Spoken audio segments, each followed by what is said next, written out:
Salut à tous, je suis très heureux de vous retrouver. On va parler des Sixers de Philadelphie dans cette vidéo d'analyse intersaison. Alors oui, je sais, la saison a déjà commencé. On est à la bourre dans la production de vidéos, mais je tenais à vous parler un petit peu de l'intersaison des Sixers et comment cette franchise de Philadelphie a évolué, s'est un petit peu remodelée durant l'intersaison. C'est une équipe dont on a beaucoup parlé sur la chaîne, une équipe qui est vraiment intrigante et qui a vraiment été passionnante à suivre sur les dernières saisons avec du bon et évidemment du moins bon. On sort d'une saison, somme toute, très décevante du côté de Philadelphie, une équipe de Philadelphie dont on avait déjà fait l'analyse intersaison en octobre 2019 et à l'époque, alors on avait parlé pendant 45 minutes, pendant une heure même, je vois là sur la capture d'écran, on avait parlé pendant une heure. Et globalement, à l'issue de cette heure de discussion, je vous disais attention, les Sixers, avec le remodelage qu'ils ont fait avec l'arrivée de Horford, etc., il risque d'y avoir des problématiques de spacing, mais toujours est-il que il faut s'attendre à ce que cette équipe des Sixers, qui était la 14e défense la saison d'avant, devienne 7 ou 8e défense NBA, et au final, eh bien, sur la saison passée, les Sixers, ils auront été 8e meilleure défense NBA. Et ces mêmes Sixers, il y a un petit peu plus d'un an, en octobre 2019, beaucoup les voyaient, les annonçaient déjà comme la meilleure défense NBA. Je vous avais expliqué pourquoi ça n'allait pas être le cas, et c'est ce qui s'est passé. Maintenant, 8e, c'est très bien. Mais voilà, la prophétie s'est réalisée sur les qualités de défense de cette équipe, qui ont été tout à fait solides la saison passée, là où ça a un petit peu bugué la saison passée. Moi, je vous disais, dans le pire des cas, ils vont rester 8e, ça va dépendre de l'évolution du jeu de Embiid, de la capacité à Simmons de perdre un peu moins de ballons, de progresser au lancer franc. Dans le pire des cas, ils seront 8e, dans le meilleur des cas, ils seront 6e. Puis ils sont tombés 14e. L'équipe a sombré en fait dans ses qualités d'attaque et dans cette attaque qui s'est complètement écroulée, dans le sillage de cet écroulement en attaque. Eh bien, les Sixers auront vécu une saison très compliquée. Après, il y a beaucoup de paradoxes avec cette équipe des Sixers, on va en parler, et vous comprendrez en quoi l'évolution du roster a été pertinente. Mais cette équipe des Sixers, qui était la 14e attaque, paradoxalement, dans ce qui est devenu maintenant les deux compartiments les plus rémunérateurs du basket, ce qui sont devenus les deux compartiments les plus rémunérateurs du basket, donc les points cherchés tout près du cercle à moins de 8 pieds, eh bien on a les Sixers qui avaient la 6e efficacité de la NBA, donc dès lors qu'il fallait finir fort en dessous, chercher des points au pourcentage, on savait le faire, et c'était la 10e attaque la plus à droite derrière la ligne à 3 points. Donc, ces paniers rémunérateurs à haut pourcentage, les Sixers étaient en capacité d'aller les chercher. C'est juste que le ratio dans l'attaque des Sixers de ces tirs à très haut pourcentage, eh bien, il n'était pas suffisant, il n'était pas assez maximisé, c'est-à-dire que on n'allait pas assez tirer à 3 points, on n'allait pas assez tirer en dessous, il y avait trop de tirs à mi-distance. Regardez, cette constellation de tirs à mi-distance, ça existe quasiment plus. Ça, c'est une shooting chart d'une équipe des années 90. Quand vous avez comme ça autant de tirs à mi-distance, ça n'existe quasiment plus maintenant dans la NBA moderne, pour caricaturer. Dans la NBA moderne, ces zones-là, il ne doit pas y avoir de couleur en fait, il n'y a plus de tirs tentés à mi-distance, et ce sont ces tirs parasites. Ces tirs, comme les Canadiens diraient, c'est des tirs daubés. Ces tirs daubés qui ont tiré évidemment vers le bas le jeu d'attaque des Sixers. Ajouté à ça, eh bien, une équipe qui avait toutes les peines du monde à exister sur le pick and roll porteur de balle, à avoir du danger en fait sur le pick and roll porteur de balle, ce qui est dans la NBA, plus ou moins, l'action de base, c'est la clé d'entrée du jeu offensif de n'importe quelle franchise NBA. Il n'y avait personne pour vraiment exister sur le pick and roll, en efficacité en tout cas, du côté des Sixers. Et à côté de ça, vous aviez une très bonne défense qui était incapable de convertir les ballons récupérés en défense sur un rebond défensif après un tir bien contesté ou sur un ballon perdu forcé. On était incapable côté Sixers de transformer ces stops défensifs en paniers à efficacité en transition, et vous abandonnez comme ça des points qui sont a priori faciles pour cause de non-efficacité sur le jeu en transition. On en avait déjà aussi beaucoup parlé, plusieurs explications à ça. La première, c'est qu'on a un Ben Simmons qui a des très bonnes qualités de playmaking, mais qui perd pas mal de ballons sur les séquences de transition, et qui, quand il doit finir lui-même, donc parce que c'est bien de pousser en transition, mais quand vous êtes systématiquement en recherche du coéquipier, la défense le sait, et finalement arrive à anticiper un peu le fait que vous n'allez pas y aller vous-même. Et la problématique de Simmons, c'est quand il y allait lui-même, il n'était pas spécialement en efficacité, en tout cas un niveau d'efficacité inférieur à la moyenne NBA, et quand il y avait faute sur lui, parce qu'en transition, dans jeu rapide, vous arrivez aussi à faire tomber des fautes, la défense est en retard. Et quand il y a des fautes sur Simmons, grosse maladresse au lancer.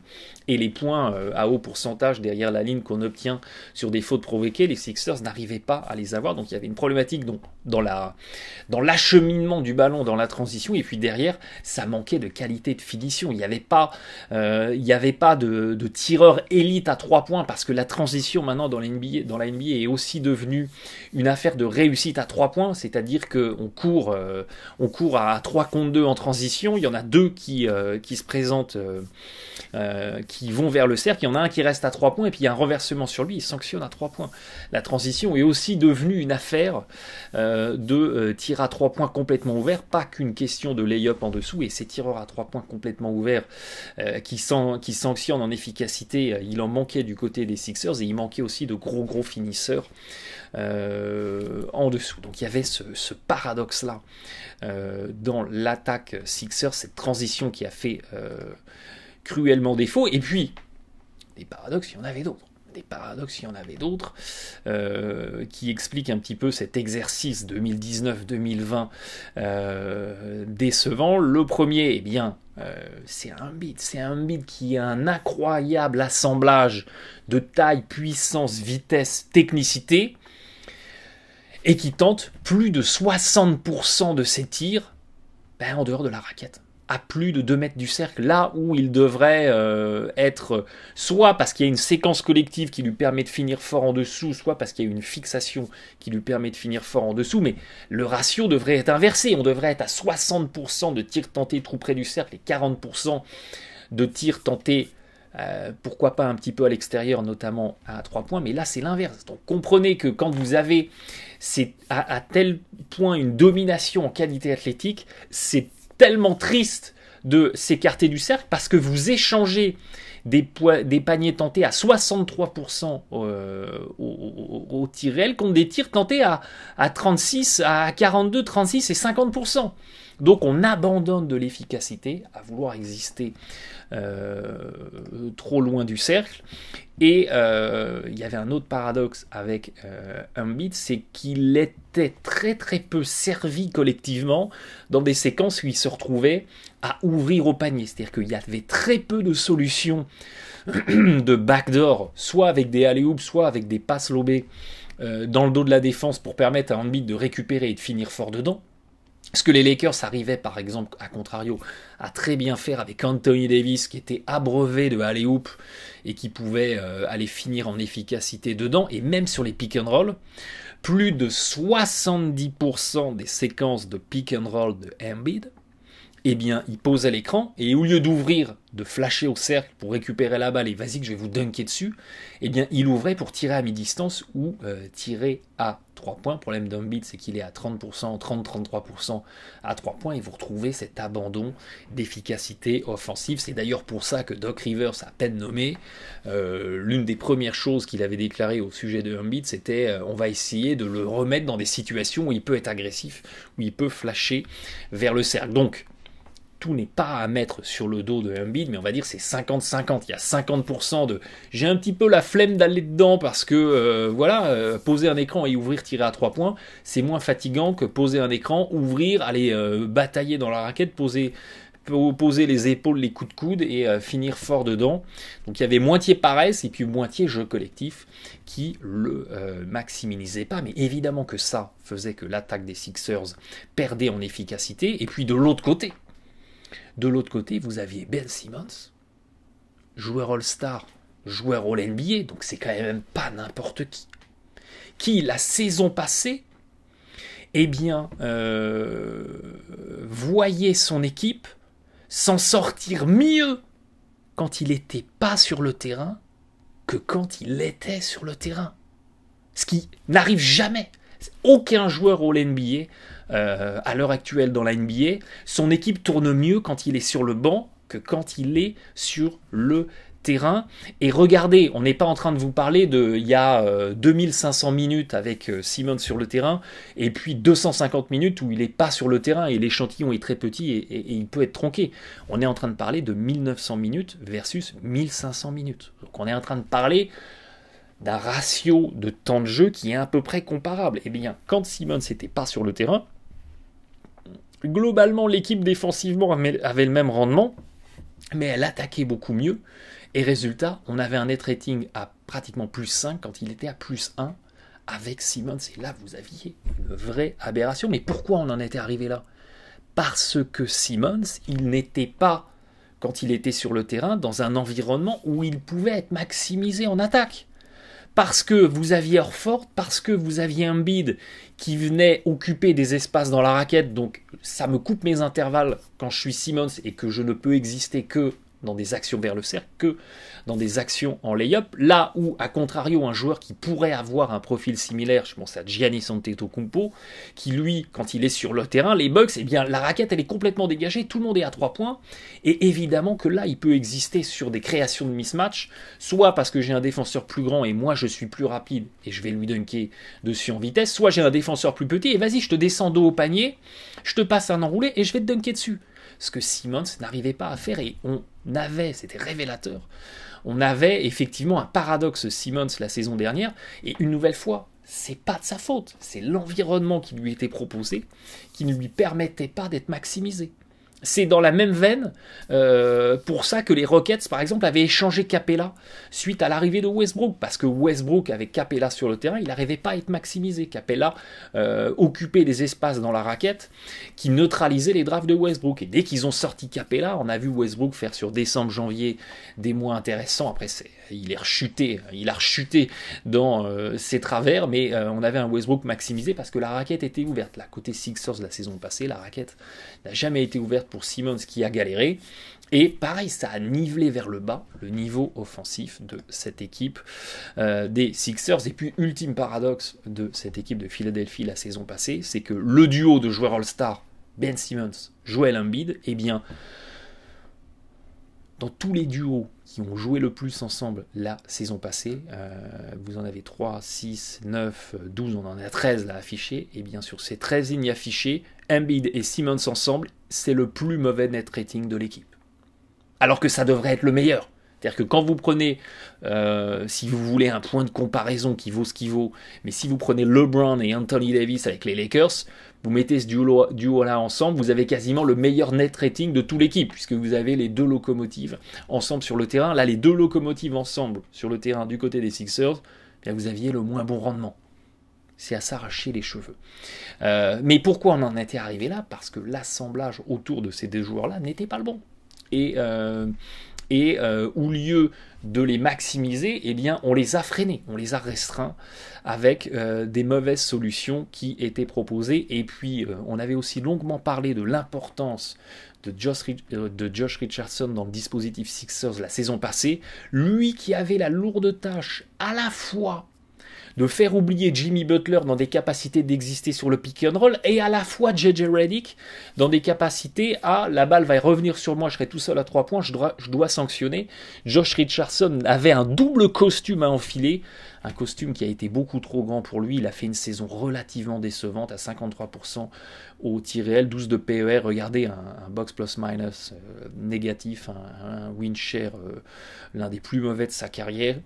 Résultat, Josh Richardson n'a pas été le joueur impactant qu'il devait être, et c'est pareil, il n'a pas su faire oublier Butler et Redick, et ça a tiré vers le bas le niveau offensif de l'équipe, et le constat il a été terrible.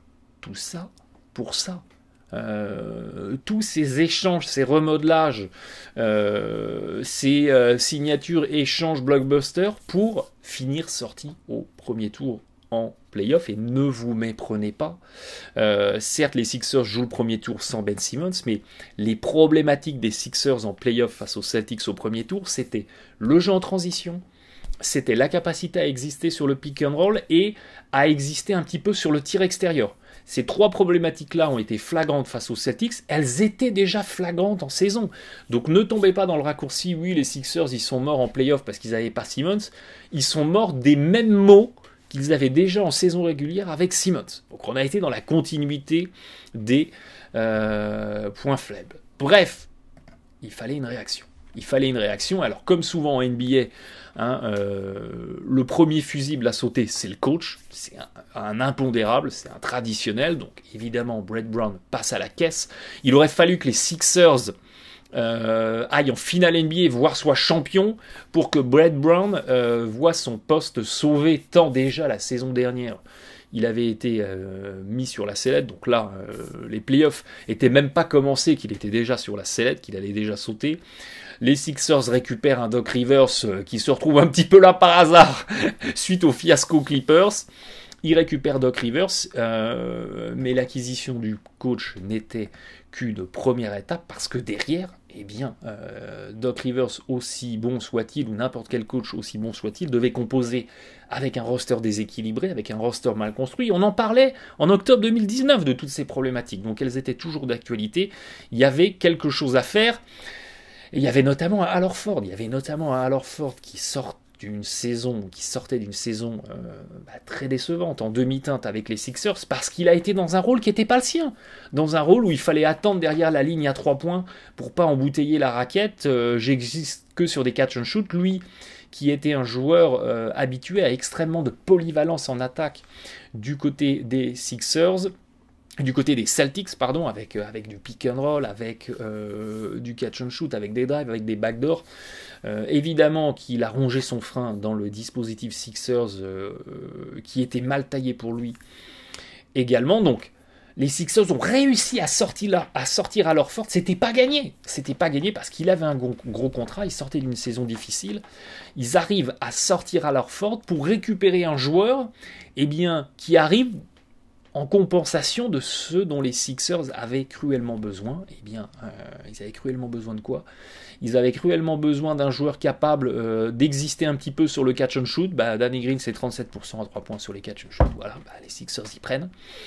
Et un joueur qui peut exister un petit peu en transition. Alors, Danny Green, c'est pas le joueur qui va vous exister sur du pick and roll balle en main. Les Sixers en ont besoin, mais Danny Green, ça, il sait pas trop faire. Mais il va exister en attaque sur des spot-up. Vas-y, renversez sur moi, je sanctionne. Renversez sur moi, la défense monte et je vais driver. Rappelez-vous, Danny Green, c'est quand même 58% au tir sur les drives, sur les tirs tentés tout près du cercle. Donc c'est pas mal. Et puis on peut exister un petit peu sur la transition. C'est pas fou, mais les Sixers, ils ont cruellement besoin de joueurs pour aller exister à 3 points sur la transition et finir un petit peu fort en dessous. Et voilà, Danny Green, il est parfait dans ce rôle-là. Le rôle qui incombait à Al Horford, qui n'était pas du tout taillé pour lui, convient parfaitement à Danny Green. J'attends derrière la ligne à 3 points, allez-y, renversez sur moi les gars, je récupère, je sanctionne, et puis dès qu'il y a une contre-attaque, je cours, et je vais finir dedans, ou j'éclate à 3 points. Donc acquisition de Danny Green, c'est parfait. Surtout en substitution d'Al Horford. Magnifique. Magnifique acquisition. Et puis à côté de ça, toujours dans cette volonté de rééquilibrer, parce qu'on a besoin de jeu extérieur, on a besoin de pick and roll, on va récupérer l'épice. Alors on va pas récupérer la maxi épice de San Francisco, on va récupérer l'épice frère, qui est tout aussi savoureuse et qui est tout aussi pimentée, parce que Seth Curry sur le catch and shoot à 3 points, ça représente quand même 40% de son volume de tir la saison passée. On est à 48%. On est dans l'insolence absolue à 3 points. Donc, on veut étirer l'attaque des Sixers, on veut ouvrir la raquette. Eh bien, Seth Curry, c'est magnifique parce que personne en défense sur Seth Curry n'osera lâcher son joueur pour venir aider. Parce que vous lâchez un joueur qui est à 48% à 3 points, c'est du 71% au tir réel. Personne n'a envie d'encaisser un 71% au tir réel dans Seth Curry. C'est magnifique. En plus, regardez, il y a également de belles qualités de finition en dessous. Pour un joueur de son gabarit, être à 58% en finition dans la raquette, eh bien c'est magnifique. C'est un très très bon pourcentage. Et avec Seth Curry, on récupère un joueur qui peut magnifiquement exister sur le pick and roll. Et sur la transition, bah oui, évidemment, quand vous êtes à 48% sur les catch shoot à 3 points, sur la transition, vous allez courir dans votre aile, flasher à 3 points, vous êtes servi, et puis il y a quasiment de la ficelle à la clé à chaque fois. Mais on a l'arme qui nous manquait sur le pick and roll avec un formidable joueur de pick and roll. Bah, c'est la même problématique. Le défenseur, il va passer sous l'écran. Écran de Embiid, le défenseur, il passe sous l'écran.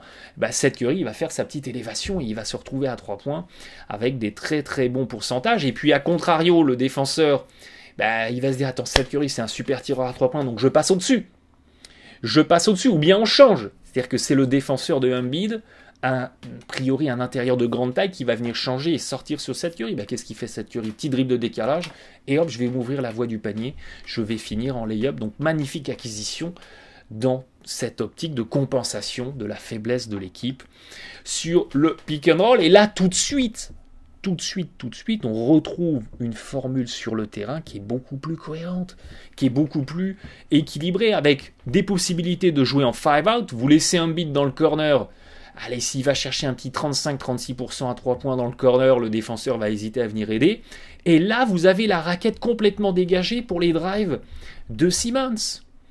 Vous avez aussi la possibilité d'envoyer Simmons poster au poste bas. Il a un défenseur plus petit sur lui, bah vas-y, descends. S'il y a une prise à 2, regardez tout ce qu'on peut proposer comme solution à 3 points. Autre possibilité, on peut aussi avoir un Simmons qui vient poser les écrans sur Seth Curry. Et là, vous avez un one-two punch avec un Simmons qui flash au cercle, qui peut être resservi, ou un Seth Curry qui fait un petit peu sa magie avec le ballon entre ses mains. Et puis, dans une config plus classique, vous pouvez avoir Simmons qui bénéficie d'un écran de Embiid. Et là, vous avez le jeu à deux. Là, vous avez le jeu à deux un petit peu plus cohérent, avec Simmons qui sort de l'écran et qui peut driver. S'il y a une aide, je retrouve 3 tireurs à 3 points. Et idem, on peut retrouver Embiid qui flash au cercle. On retrouve cette volonté d'envoyer Embiid plus près du cercle. Et c'est pareil. S'il y a une aide qui vient d'un des 3 défenseurs des extérieurs, on retrouve le tireur à 3 points laissé tout seul qui va sanctionner en efficacité. Et là, évidemment, ça paraît tout de suite beaucoup plus évident, beaucoup plus saisissant, beaucoup plus basket. En tout cas, beaucoup plus basket NBA 2020-2021. Donc, eh bien évidemment que ces acquisitions, elles vont parfaitement dans le bon sens. Et là où on va retrouver une continuité de 2020, c'est dans l'apport à l'intérieur quand Embiid n'est pas sur le terrain. Parce que pourquoi les Sixers ont recruté Al Horford? Ils n'ont pas recruté Al Horford en se disant tiens, écoute, on a 30 millions en banque, allez, vas-y, on prend Al Horford, il est dispo.